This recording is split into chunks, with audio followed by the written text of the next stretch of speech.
شیعہ کافر کے نعرے لگانا بند کرو اور ملک پاکستان میں امن اور اتحاد قائم رہنے دو۔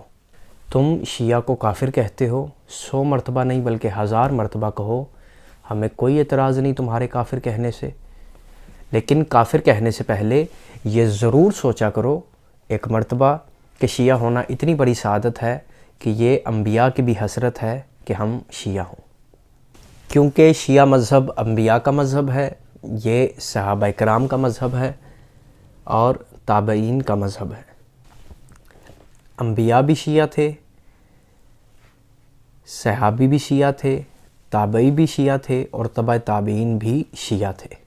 یہ نبیوں کا مذہب ہے، یہ صحابیوں کا مذہب ہے، یہ تابعین کا مذہب ہے۔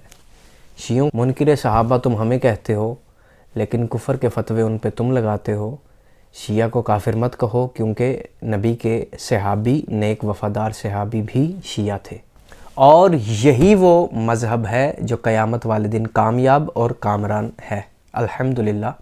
اور یہی وہ فرقہ ہے جو قیامت والے دن جنت میں جائے گا، یہی وہ فرقہ ہے جو قیامت والے دن کامیاب ہوگا اور کامران ہوگا۔ کتاب آپ کے سامنے موجود، کتاب کا نام الصواعق المحرقہ، جس کے رائٹر ہیں علامہ ابن حجر مکی۔ الصواعق المحرقہ یہ میرے ہاتھ میں موجود ہے، یہ فارسی کا ترجمہ میرے ہاتھ میں ہے، جس کے رائٹر ہیں علامہ ابن حجر مکی، ہیثمی شافعی۔ ریفرنس پیج آپ کے سامنے موجود ہے، صفحہ نمبر ہے اس کا 271 271، جس میں نبی نے فرمایا، یا علی، قیامت والے دن تم کامیاب ہو اور صرف تمہارے شیعہ کامیاب ہیں۔